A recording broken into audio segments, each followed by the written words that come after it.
flee. So this Archduke left Vienna. And this was very despondent to Beethoven. So this piece is called the Farewell Sonata.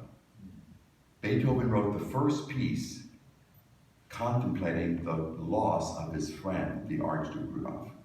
And he writes, the title of the piece is Sonata number 26, Lebewohl. Lebewohl means farewell, with the expectation that I will never see you well again. I do not expect to see you. Live unto God. Live well. Lebewohl.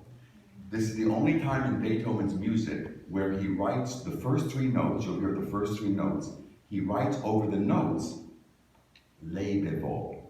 The only time Beethoven ever wrote a note of music with a word that's not to be sung, because you know the famous Ode to Joy, da, da, da, da, da, da, da, da, da. That's a piece for voice. Beethoven would write those German words for voice. So throughout the first part, you'll hear these three notes, these descending notes. And you can actually hear them arguing, literally arguing. It almost sounds like human chatter. It's amazing to me that it sounds like people are actually saying words, but there's no words. It's just music. And you hear them literally having an argument about, don't leave, I have to leave, you should leave, you won't come back, what am I going to do? And at the end of the piece, you literally hear the cobblestone, the horses on the cobblestone street, and the hands separate, literally at the end of the piece.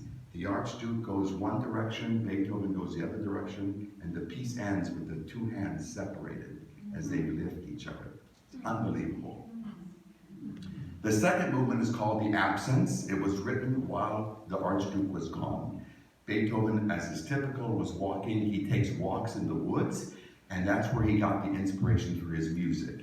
He would get a melody, he would stop, he would write it down in a book, and then he'd continue walking. And then he went home, and on the piano, he would create the music that God gave him while he was walking. So this is written while he is walking. You can hear him walking. It has some pauses, he stops, it's very anxiety, lots of anxiety. And the third movement is the return. In January of 1810, 9 months after he left, the Archduke returned, and it's joy unspeakable and full of glory. Beethoven wrote it 1 hour after they returned. He returned to Vienna. It's unbelievable joy. Now there's one thing in the piece that is very interesting from my own perspective. My father was born in Romania. My mother was born in Czechoslovakia. And it's very common for Europeans, I remember this as an 8-year-old boy, 9-year-old boy. My father had a lot of friends from Romania and Russia. My father spoke 8 languages, so he knew a lot of friends with a lot of languages. My mother spoke 6 languages.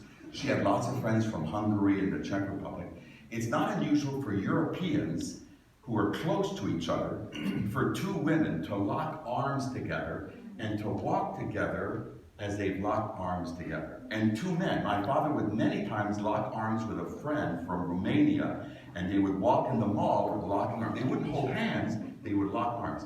3 times in the third movement, you can literally see Beethoven and the Archduke locking arms as they walk together. You can literally see it. Very common in Europe for Europeans to do that, to just show their affection and their friendship on a high level of this. So this is the farewell, the first part. Listen to these descending notes you'll hear throughout the piece, and the chatter and the arguments, and the departure and the cobblestone. The second movement, the absence, the farewell, the absence, and the return by Beethoven. And then I'll share my story.